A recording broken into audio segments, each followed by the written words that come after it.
So I forgot to record. So I'm starting now. Anyway, so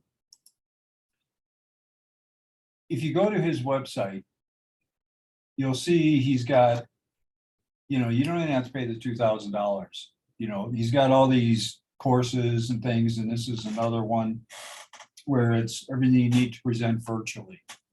And so I went to him because I said, you know what, I want to get out there and be able to basically talk virtually because that's where the world went. And so I went to him and I said, look, I want to talk like those TED Talk guys. And so he quickly brought me back down into, manage my expectations. And he said, how about if we just get it so that you can do good videos? And so that's what I wanted to do. I didn't necessarily really want to talk, but I wanted to be able to do videos, financial videos about stuff like a 5-day close or doing a financial presentation that was how I could make it interesting. And so he was really tough on me, I got to tell you, and when you feel like somebody's being really hard on you, that means that in my mind, you're kind of in a changing, learning, evolving mode. And so there were a few of those in my life, and that was one of them. So he taught me how to tell stories. He taught me how to communicate those stories. He taught me how to make relatively dry information fun and interesting. And he was relentless though on me. He would not accept anything other than that it was going to be really good. And so I went through, I don't know what it was, 10, 15 sessions with him. And by the time I got done, I had a lot of confidence. I looked forward to doing videos. I looked forward to telling the stories, and it was really good. The other reason I wanted you to watch that video, I talk to people all the time that want to be fractional CFOs. And they all start with the same thing. This is what I know how to do. They don't start with, this is my market. I've been an entrepreneur for 20 years now, maybe a little bit longer. And the hardest thing that I did was to learn that lesson and what it really meant. And so Beth Granger knows this guy, Chris Rajam. And so Chris, I did the same thing with him. I went over to his house every other week, and he counseled me on how to do this stuff. And he was so tough on me too. I really didn't understand what he was saying to me as far as flipping this from being Jeff-centric to being customer-centric, and what am I selling? All those things that as a financial person, I never had to even pay any attention to. But I went through the gauntlet with him and I learned it. And so it's really important that you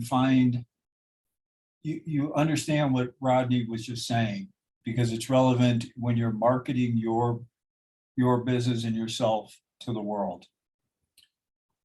All right, so if you want to do videos, and so he also taught me I had to write out all my videos. He wouldn't let me wing it. I had to write the entire thing, but then he made me read it in a way that it sounded natural. So it was this whole process. And so if you want to do any video stuff, this is this is what I use, Camtasia. And why do I like it? I like it because, see, it has video tutorials, webinars, an academy. I spent one weekend learning how to edit and do edit videos and make videos with it, watching their content. And after that, I was fine. So it's really good about it. You don't sit there and stare at the screen wondering what you're supposed to do next. So I'm going to talk about a couple of key people here. So let's say you get all this content. Now you have to figure out, okay, how do I get it out there? And so this is a woman, Patrice, who will be speaking, oops, I think at our August meeting. Her and, her and Beth kind of cross paths a lot in what they do, but they come at it from different angles. So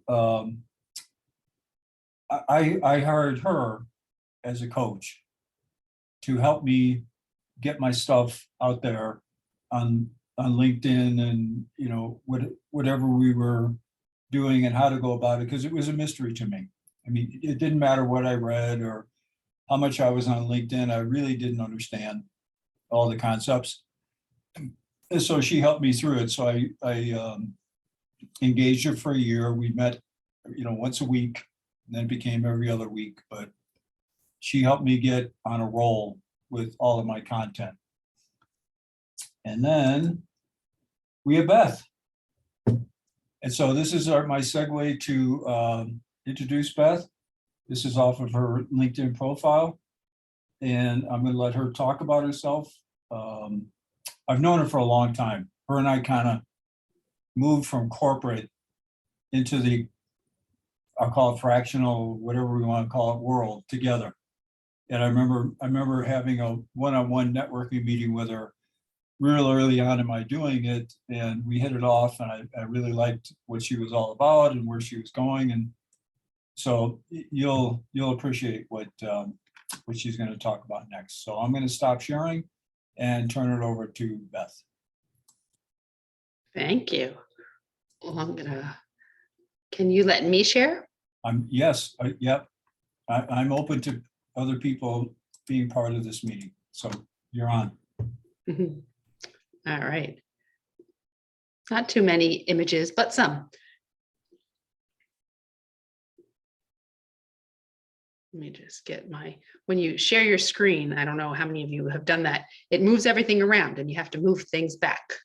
Yep. Now behind my camera. Okay, now I can see you. That's what I like. Excellent. So yes, LinkedIn, my favorite social media platform. And yes, it is social media, but I gave a talk about 3 weeks ago, first in-person talk since before the pandemic. And the things that people say or think about LinkedIn sometimes are really interesting. Some people think it's really noisy. Some people think it's really confusing. Some people think it's powerful, but they don't know what to do when they're there. Some people think it's only for job seekers. Hopefully people realize it's more than that now. Some people think it changes too often. So it's an interesting place with a lot of misconceptions. But first of all, who am I? This is me back in the day, born in Buffalo. They tell me, I don't remember, but so the picture on the right is early on my dad's shoulders. And on the left is me and my mom and my brother. He was born in Pittsburgh though, so we moved around a bit as when I was a kid. Many years later, these are my kids, and they're grown. I don't know how that happened. It just was, you blink your eyes. I'm sure those of you who have kids realize that's what happens. They're taller than you, and yeah, it's pretty amazing. One of them, the one on the right in the photo on the right, is he's a programmer for a company called Red Hat, and the one on the left is a writer and also working at a gym. So my big boys. And the dog, I had to show the dog. I miss her. Her name was Ditto. They named her after a Pokemon, if you know what Pokemon is. This is the love of my life. I met him 15 years ago at a Halloween party. And nobody was wearing a costume. It was a rainy night. I wasn't even sure if I was going to go. And the rest, as they say, is history. And we've had the luck to travel to places like Hawaii, the picture on the left. And just this past weekend, we went to the Belmont Stakes. It was through a company, so that we had the good seats, as they say, and it was a lovely time. Hobbies. What am I doing? I've always loved to cook, and I found, I don't know about you, but I found for the first time in as many years as I can remember, during the past 2 years, an actual work-life balance that I never had, because I was always on trains, planes, and in cars running around like crazy. Now that that wasn't happening, I really got to enjoy cooking again. I had some sourdough starter, and those were sourdough pretzels. I did kind of let it die. It's in the back of my fridge. I don't know what it's doing. Maybe it's just bubbling and growing. But so that's what I like to do in my free time. Not much of a gardener, but those are my herbs that I'm growing outside in some pots. Everything looks good except for the dill. Something ate the dill. I don't know what it was. And an interesting thing about me is I seem to meet all the mascots and take pictures of them. So these are some of the mascots I met.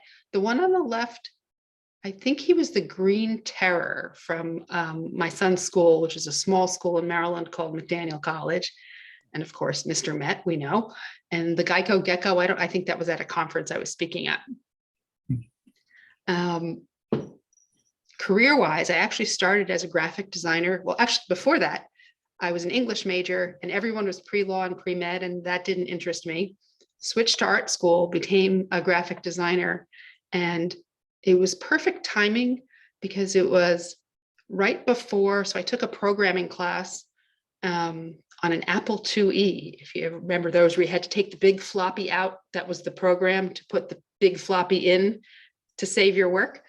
And if I hadn't already transferred schools to go to art school, I might have majored in programming. So the internet, even though I started as a graphic designer, the internet was this perfect mix of all the things I like: visual, written communication, and technology. So it was just this perfect mix of things. And then so I worked for agencies, and including, if you've heard of Della Femina, McNamee, WCRS Inc., and Jerry Della Femina was this wacky, larger than life kind of person when you would meet him in the elevator.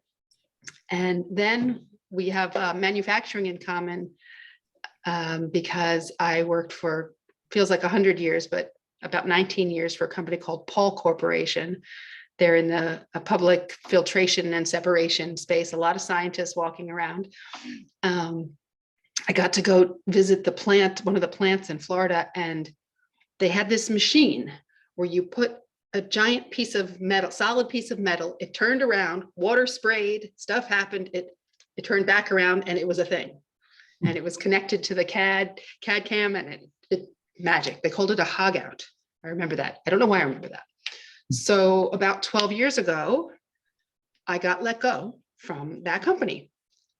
And I didn't think so at the time, but it was the best thing that ever happened, because there were times throughout my career where I thought of starting my own business, but never would have taken the perceived risk to leave a good job with, benefits and all of that.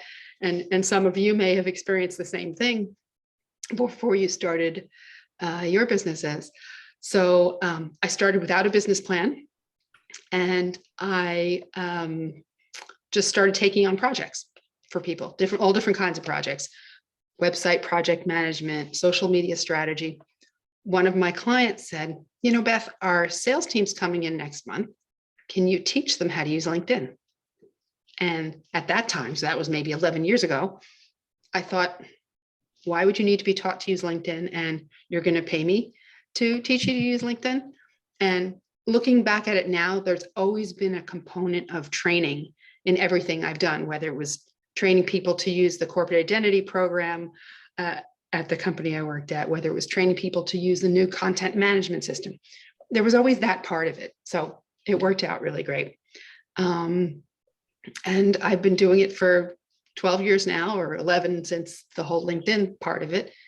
And I love it. I get to work with leaders, individuals, teams, in all different aspects of LinkedIn. And especially because it changes constantly, it's a wonderful, wonderful thing. So curious where you are on your LinkedIn journey. It's a small enough group, you could just raise your hand. Raise your hand if you have a profile, but you're not even sure you know your password. Raise your hand if You have a profile, you go there now and then, but you're not really sure what to do when you're there.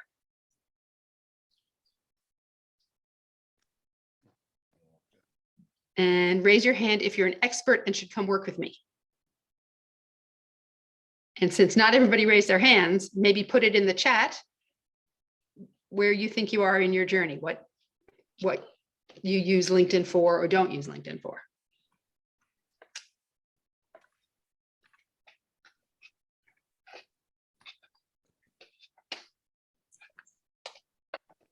Well, so for me, it's probably easier for me just to explain how I use it, maybe. And maybe we get that from others. To be found. So we have a couple. We have interested in LinkedIn, to be found, post the odd bit of content. Greg uses it for messaging and to be found. Yeah. And I always like to think, if you're ever wondering, should I say that thing on LinkedIn? Should I do that thing? Because there's still people who are a little apprehensive about it because they don't know if I comment on a post, who's going to see it, right? There are all those things, and it is your career, so you don't want to make a mistake. I just always say, imagine we were all together in person. Would you say that thing to the other person if you were together? Would you do that behavior? So there is some, and I'll talk about it later, there's some things that people do that annoy other people, and I know none of you would do it, but I want to make sure that some of those things for certain you don't do.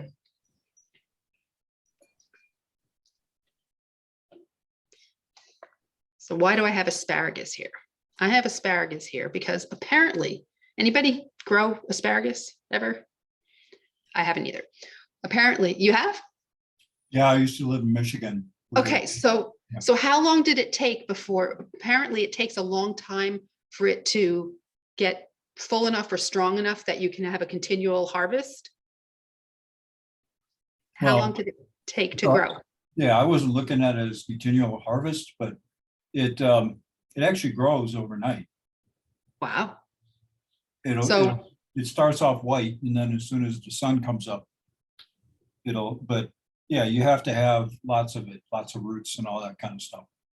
So the reason I share this is sometimes people go to LinkedIn and think they're not doing it right if they're not having immediate success. And to me, it's like a garden. It's like planting seed. It's like networking, right? You have to get to know, like, and trust people.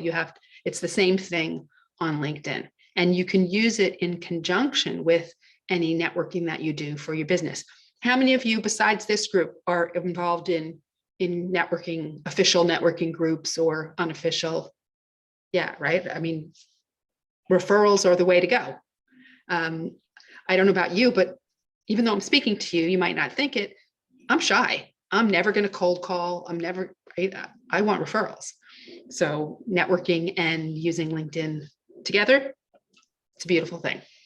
Now, even though many of you are experienced in LinkedIn, I always like to go over the connection levels because that's where the power is. And sometimes there's some confusion. So first connection is when Jeff and I met, one of us sent the other person a connection invite, the other person accepted. We're first connections. We can see each other's connections. If Jeff is connected to Michelle, Michelle is my second connection. There's at least one person in between us. And then third connections are more like second cousins, twice removed, and LinkedIn doesn't show you the path. They do show you the path to that second connection. And that's the powerful thing. Those are prospects or referral partners that you don't know yet. And there's potentially at least one person that can make an introduction. And yes, LinkedIn changes constantly. The talk I gave this morning was for CDSN, career development, something.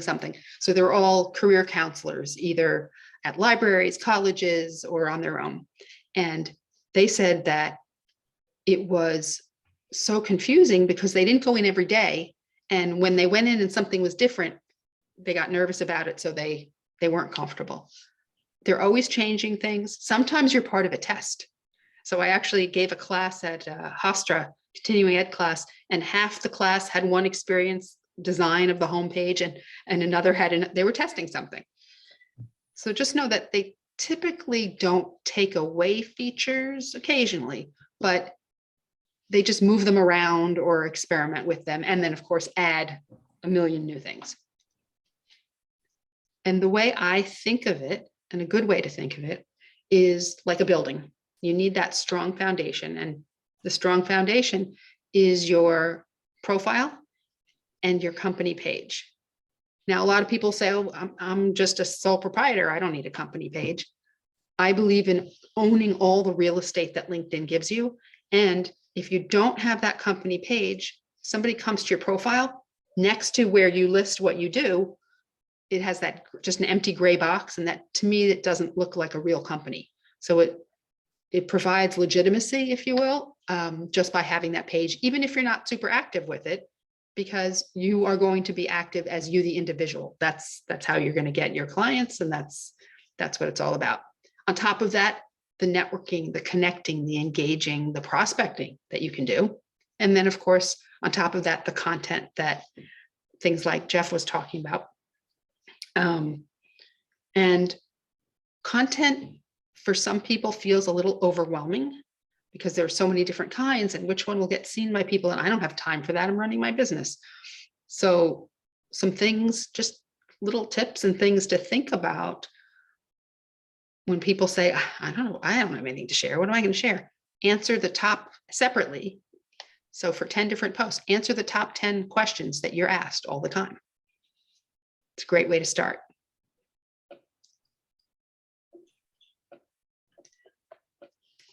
Now, a couple success stories. Because success can be defined different ways on LinkedIn, I want to tell you a couple stories. So one woman that I worked with was actually in transition, looking for a new job. We worked on her profile and we made it more, it was very resume-ish. And we turned it more into a conversation starter, because to me, a resume looks back, but a LinkedIn profile looks forward. It can be aspirational. It can really tell what you do and what you're all about. And it doesn't matter what your current role is in a way, because you'll notice that section is not called jobs, it's called experience. So there are people, for instance, who are in transition, and they're involved in a nonprofit or something. They can put that, so it shows they're doing something while they're, because it's not just jobs, it's whatever you want to put in that section. Anyway, she got recruited by Apple, and she attributed it to working with me, which was very nice. And she sent me an Apple Watch, which is kind of cool. Another thing that success story, ways to know you're being successful. If you do share content, how many of you share content at all on the platform? Anybody? Oh, that's great. So sometimes people get frustrated because there's not a lot of engagement, or people didn't like it, or people didn't comment. Always remember that not everybody's comfortable commenting or engaging. And also there are different, some people really, they say, oh, I want to go viral. Well, that doesn't matter. You could have one person see it. And if it's the right one person, that can change your business. So I did a post a couple of years ago, and it went something like this. Excited to be moderating a panel on social media and healthcare. Thank you, Northwell Health. That's the big health system in New York. Thank you, Northwell, for hosting us. Thank you. Mentioned the panelists. Here's what we're going to be talking about. If you want to sign up, here's the link. One of the panelists wrote in a comment something like, I'm looking forward to it. Nothing fancy. Well, because she engaged with it, someone she knew, but that I did not yet, so a second connection to me, saw it, read the post, clicked through to my profile, called me on the phone, because at the time, I think I had my phone number right there, and said, I see you speak about social media and healthcare. What's your speaking fee? We have a conference this fall. Now, could that happen every week? But just the subtle thing I did there, I provided value because I shared information that people might be interested in. But I also, in a subtle way, said, hey, I'm a speaker, without saying, hey, I'm a speaker. So I definitely always believe in adding value. If you're not adding value in your posts, you're making noise. So sharing an article that you read somewhere without additional content, text, saying why you're sharing it or bringing up a topic from it, right? I mean, that's kind of what Jeff was talking about earlier. So even though it's easy to do that, if you can share your own content, your own thoughts, that's always going to be more successful, and you'll get more views and more engagement typically. Another success story, and this is a really cool, I do a talk called Super Sneaky Strategies for Using LinkedIn. And this has led to so much business for my clients and for me. How many of you like to look at who viewed your profile? Right? We're curious. Do you do anything with that information? No. Okay, here's what I want you to do. If a first connection looks at your profile and you haven't spoken to them in a while, I want you to reach out to them and say something like, notice you stopped by my profile. How are you? The reason I say it that way is people know that you can tell they've been there, but you don't want to be like, you were stalking my profile. What do you want? Right? So it softens it. And the first time I thought to do this was this guy named Manny, actually, who was in New York, brought me to speak at New York FANG the very first time I spoke there. He immediately picked up the phone, called me and said, Susan, a common connection, said, you're the person to talk to about LinkedIn training. That led to a client. If I hadn't noticed he had been there, what if Susan gave him 3 names and he called someone else first and just decided to go with them? What if he got too busy and never reached out? So by reaching out, even if it had been nothing, maybe he was looking through my connections or I don't know, looking to see how to spell my name, it allows me to reconnect with him and keep that relationship strong because I noticed he had been there. So this one thing, just start doing it, right? If you haven't talked to the person in a while, there's a reason. Certainly a little hint to reach out to them. Now, I know some of you may be thinking, what if it's a second connection? Well, there's also a reason you don't know what it is. So I like to look at their profiles and try to guess if I want to know them. And then what I'll do is I can either get an introduction or I can send them a connection invite with similar text. Notice you stopped by my profile. I'm so curious. How did you find me and what made you stop by? Yeah. So it's really, they give you all this information on the platform, but don't tell you what to do with it. And I'm not even convinced they know, honestly, what to do with it. All right, fact or fiction, a little fact or fiction. I like to play a little game. Your LinkedIn headline, so that's the text under your name. Do you think it should be your job title? No. Raise your hand if you think it should be your job title. You're good. So I think of it as your 220 character elevator pitch. Yes, it can have your job title as part of it, but I like to have it be more clear. Common formats might be, I work with, who do you work with? So maybe you work with a specific industry, maybe you work with a certain size company, whatever it might be, to provide additional clarification. And then, so I work with who? 2. What is it you do for them? You know, I work with a lot of people in insurance, and they'll do a lot of, I work with whoever to reduce risk and blah, blah, blah, blah, blah.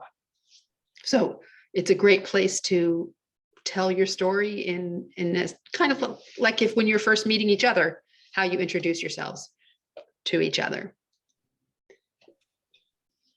Now, remember I said that there were some things not to do on LinkedIn. So there are actually more than 9, and I need to redo the webinar, but I picked 3 of my favorites, things not to do. And if they're done to you, you probably hate them. 1, the connect and pitch. How many of you have connected with people and immediately they send you some kind of sales pitch? Horrible, horrible. And I think it's made it harder for people to connect with people that they don't know on LinkedIn because people have their walls up, kind of like, who's this person? Are they gonna try to sell me something? So definitely not. It's not Not a good thing. The other thing is indiscriminate tagging or mentioning.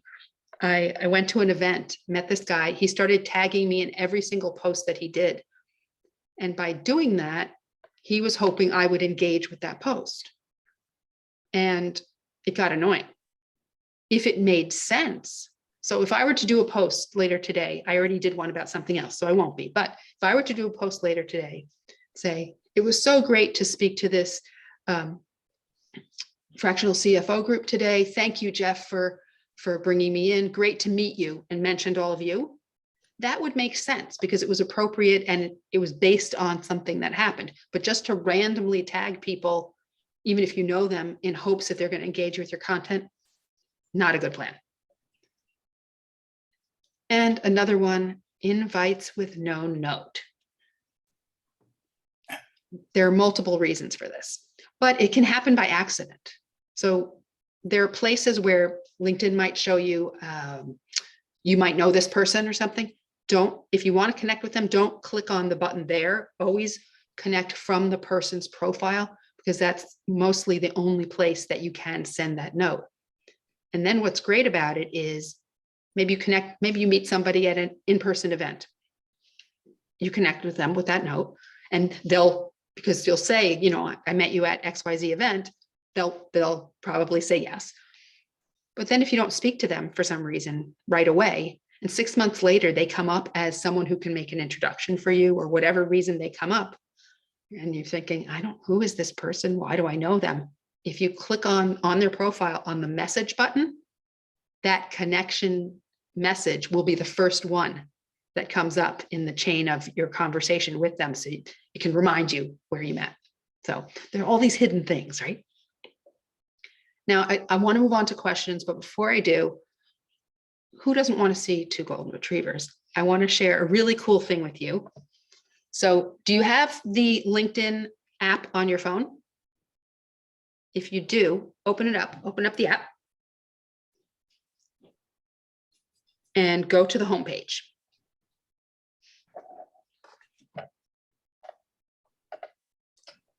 And click on the search box as if you were going to search for something. And you'll notice this funny little symbol you might not have ever noticed before in the search box on the top right. Click on that, and what will happen is your QR code will come up. If we were in person, or if you're walking your dog, someone else is walking their dog, you don't have business cards with you. In fact, I don't know where mine are, honestly, since COVID, I have to find them. But one person has the code, the other person clicks on scan, and you put the phones over each other. But so you can see what happens, click on scan and hold it up to the code on the screen.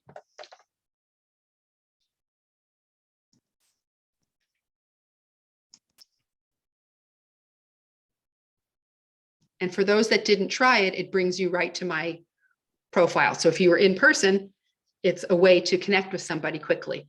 You'll notice on mine, it says follow, because I am using something called creator mode, which I'm happy to tell you about, or we can skip it if it doesn't interest you.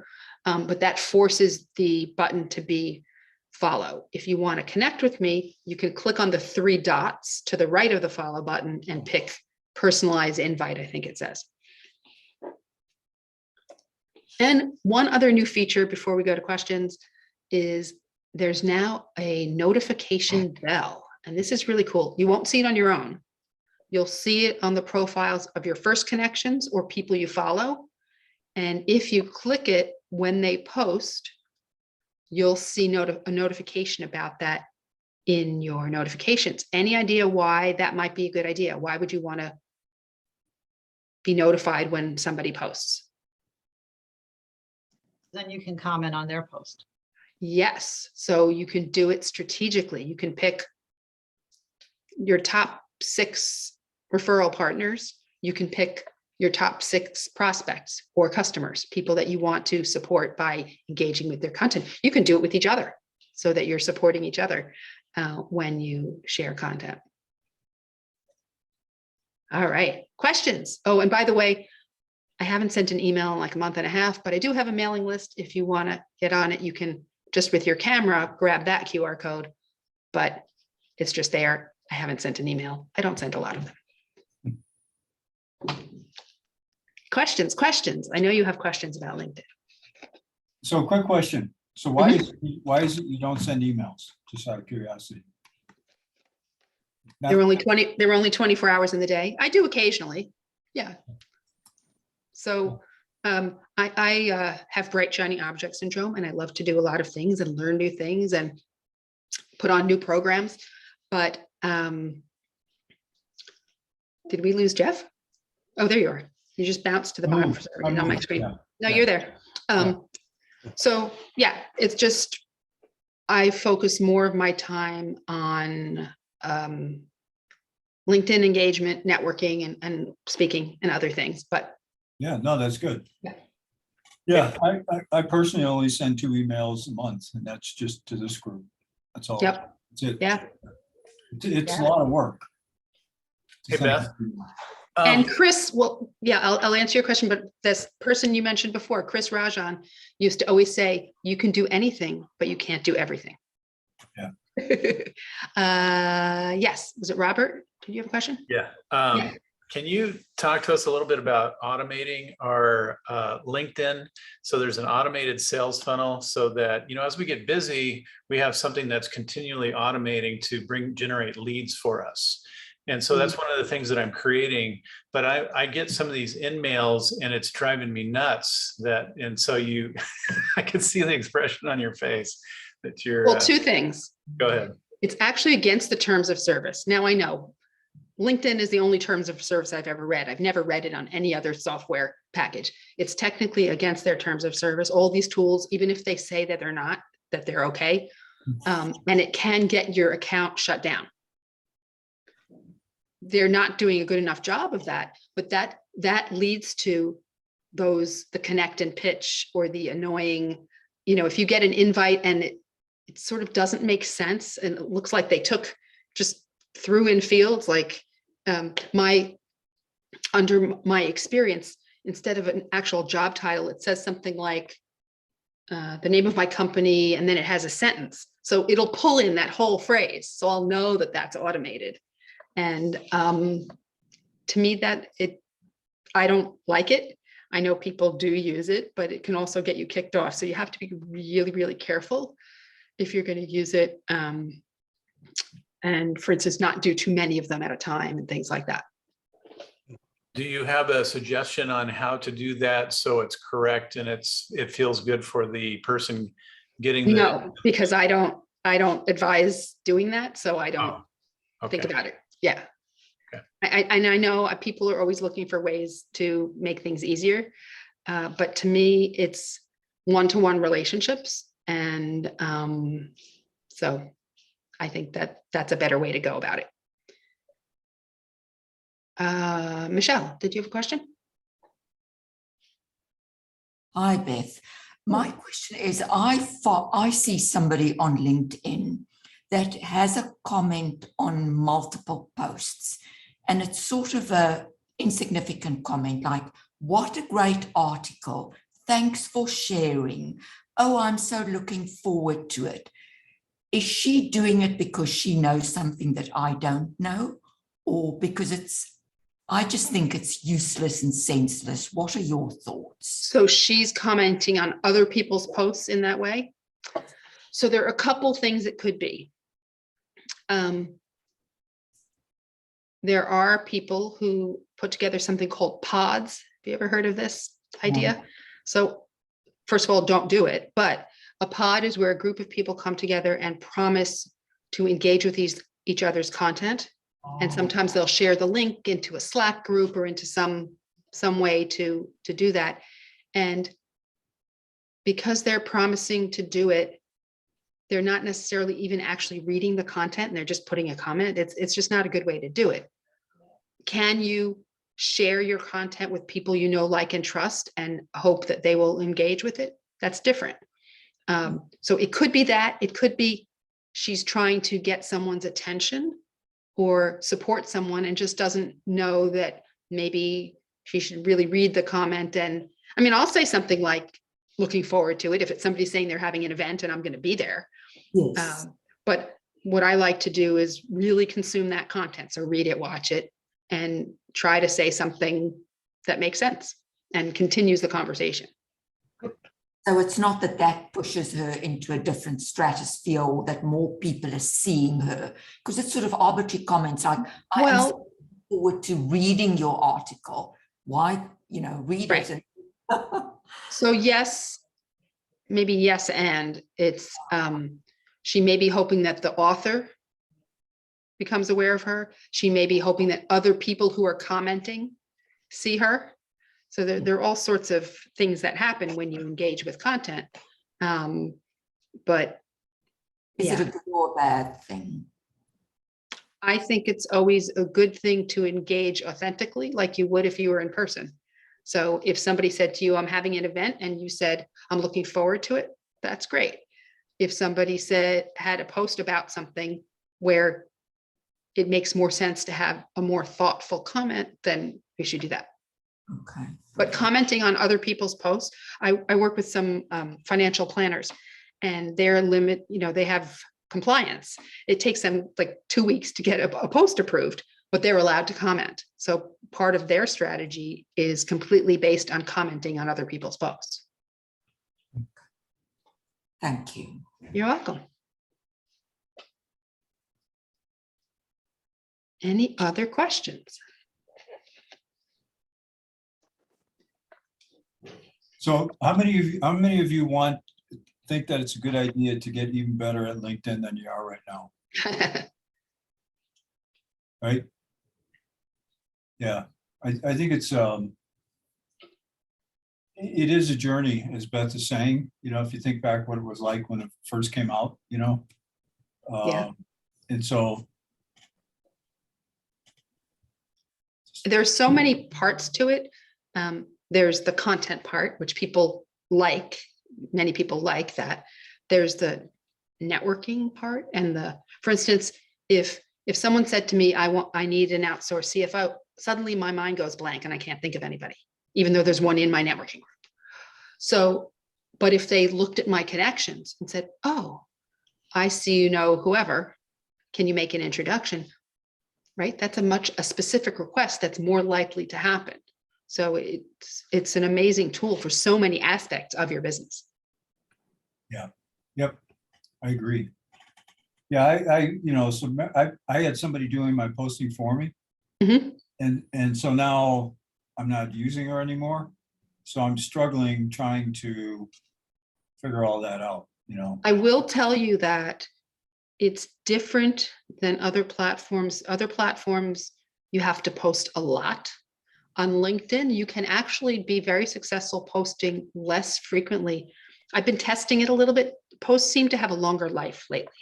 I did a post over a week ago, and it was still getting likes and comments today when I wanted to put up a new post. So essentially that'll stop that post from getting eyeballs, and we'll move to the new post. But Interesting. it was still going for a week. So Yeah. yeah. Yeah, I try to post once a week, but it's not easy. No. Yeah. What are some of the ways to get people to want to comment and like what you post? So again, there'll always be people who won't, because they're not comfortable, because they don't know who's going to see it and things like that. But if you pose a question in your content, so maybe you're talking about something and you say, have you seen this? What do you think about this? That's one way. Just posting really interesting content too. People will want to engage with it. The other thing is, so I have clients who are in very niche businesses. And so one of them has to do with getting copies of documents from one insurance company to another insurance company. So if I didn't know them and I saw that would just go right by. I would have no interest in that. So, but the one person who is in that industry, and of course they're going to have more than one person because they're in that space, it doesn't necessarily have to be a lot of commenting. You get one comment that makes a difference. Interesting. Yeah. Michelle, did you have a question? Sorry, I'm sort of occupying a lot of space. What about using images out there? Let's say I want to comment on like your golden retriever image. Can you just go and take an image and plonk it on? Or is there copyright and? Yes, I'm not a lawyer. I don't play one on TV, but No. anything you use, you want to have rights to use. There are a lot of places where you can get royalty-free images. Okay. There's a great tool actually called Canva. Have you heard of Canva? Canva, right? So they have a lot of royalty-free images and things that you can use, and not to put any graphic designer out of work, but it's so easy to use that. If you can use PowerPoint, you can use Canva. Thank you. Yeah. So I have another one, so sorry to butt in all the time here, but there's a difference between impressions. So I get a lot of impressions, and then I noticed on the business ones that I put together, I get fewer than if I'm personalizing them. So for example, I went somewhere in Tucson, Bisbee, and I posted that with a cool art gallery. I got, say, 600, but on the normal, I get 150 or something like that. So why is that? Human nature. I mean, think about when you're scrolling through what's going to capture your attention. If you were scrolling through and you saw a picture of that golf course that's behind you, that would capture your attention more than somebody writing about, interest rates. Even though it might interest you, it's human nature, right? Like you see a picture of people at an event, smiling faces, it's just, yeah. So an impression then is when they scroll by it, or do they have to actually click on the picture? So they just changed it from views to impressions. Views was that it was in their feed. It couldn't prove, it didn't know that somebody saw it. It just was there. Impressions, I'm going to have to look that one up because it may be slightly different. It may be that it was in someone's feed for a certain period of time, or yeah. And I don't worry about that number so much. I mean, yes, it's interesting to me. I do tend to like looking at the likes and reactions and comments more than, because that shows somebody had to do something, right? Rather than just read your post or watch your post. Yep. Yeah.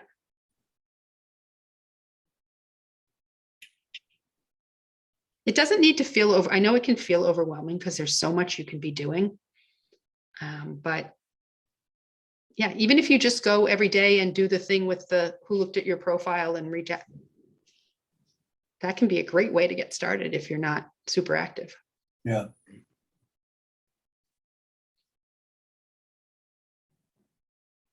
Yeah, so I've been contacted by a lot of people that have done some sort of search. Mm-hmm. And they've contacted me for different things. Yeah. So how hard is it to do a search like that? I've never even thought about. Oh, searches are great. Searches are magic. Yeah.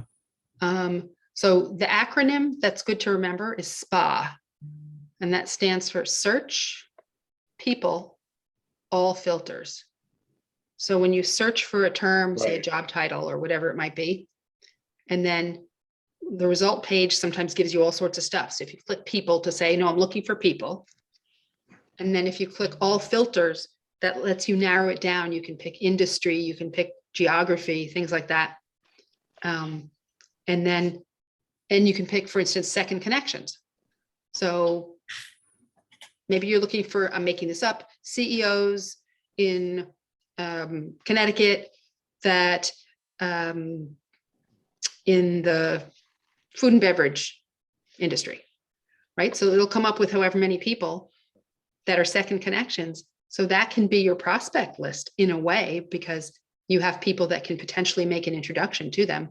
And if you look at, say, 10 of them at a time, you might find a super connector, someone that knows all 10 of those people. And that's a very different conversation than, hey, can you introduce me to one person? That's, wow, you know everybody I want to know. Can I take you out to lunch? How can we help each other? Yeah. That's so funny because I never even thought of it as that. When I do the search, it's because like I'm trying to find Beth Granger because I know I've met her. Yeah. I never think of it as, oh, I can go find profiles of clients out there. Yeah. I really Yeah. never did. Never put two and two together on that. Let's do one. Let's do one. I'm going to share my screen. So you're going to see behind the scenes. You might see a message, whatever. you're behind the wall now. So somebody give me an example of a title that they are hoping to meet. CEO. So search, people, all filters, and let's do second connections. And let's do it in, for me, the New York City metropolitan area. It's still gonna be a lot of people. Yeah, it's still a lot of people. So I might want to narrow it down even further by industry or whatever. But what I can do is now look through and look at the people's profile. And just as an example, if this was somebody I wanted to meet, over 40 people are shared connections. So I would look and see, of those 40 people, who do I know the best? Who am I going to ask for an introduction? Yeah, it's really powerful. And then you'll notice, this is a cool one right here where it says connections of. So if I uncheck this, so SPA was one thing, SPAC is search, people, all filters, connections of. I'm having a networking meeting with, if I could type, I'm having a networking meeting with this Jeffrey, not you. And this is even easier, right? So I can make some very specific requests the next time I have a networking conversation with that Jeffrey. And I can say, hey, I see you know all these people. Can you introduce me to Daniel and Nicholas? And becomes a conversation, because he might say, you don't want to work with Daniel, he's a pain. But oh yeah, Nicholas, I should introduce him to you. Oh, and yeah, Richard. And then I can be saying, how can I help you? So it's an amazing, amazing networking tool. Nice. Yeah, there's just so much, Yeah. but don't let it overwhelm you. Start getting more active in small ways. Because you have businesses to run, right? Who has time to be on LinkedIn all day? I'm not even on LinkedIn all day.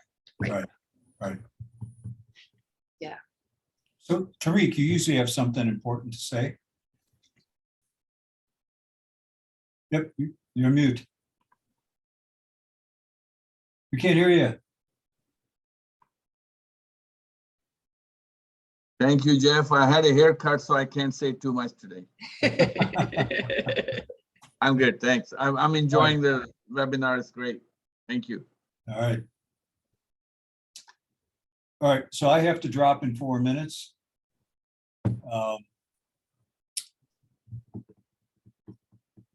So Jeb, If you have other questions, now's definitely the time, yeah, because I charge a lot of money for my time when I'm not speaking for groups because I want to. yeah, I will say,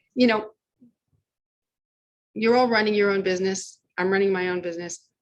That shock of realizing suddenly you have no resources and you're doing everything, including empty the garbage, right? And that up and down kind of crazy roller coaster ride that it can be. I found that LinkedIn and networking together have made it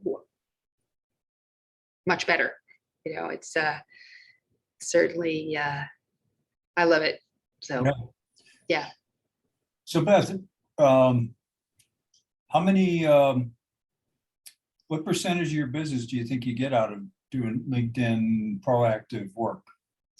So I don't tend to look for clients and reach out to them cold. I use it more as a way to stay in front of my network so they know what I'm all about, so they can introduce me. But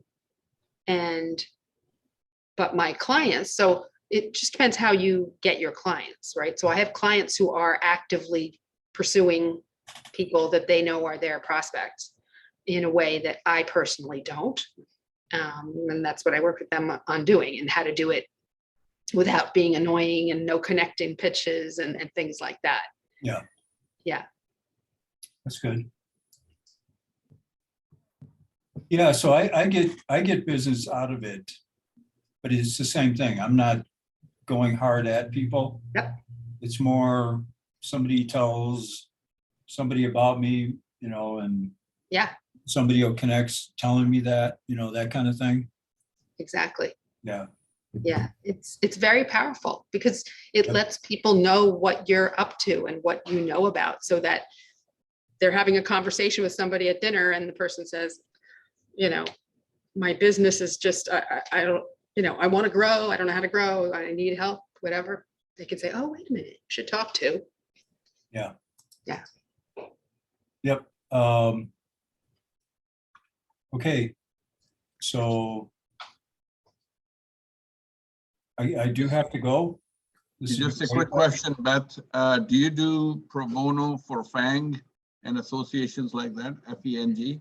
I do sometimes. I spoke for New York. I'm speaking for Chicago in a couple weeks. Yeah. Yeah. So I I do. might request your attendance in one of them because we can't afford to pay, but we do want somebody like yourself to help out the Absolutely, absolutely. not so employed people. Yep. Right. So Beth, you need to hook up with Tariq. Okay. He's part of a fractional CFO group of 22 partners Mhm. in Florida. Ah, okay. And they're the kind of people that you could get engaged with and pay. They have money. Absolutely. Yeah. Okay. All right. I Great. really have to go. This has been great. Thank you. You. You're Thank welcome. you. guys. Bye. Nice meeting you all. Yep. Okay. All right. Bye. Bye, everybody.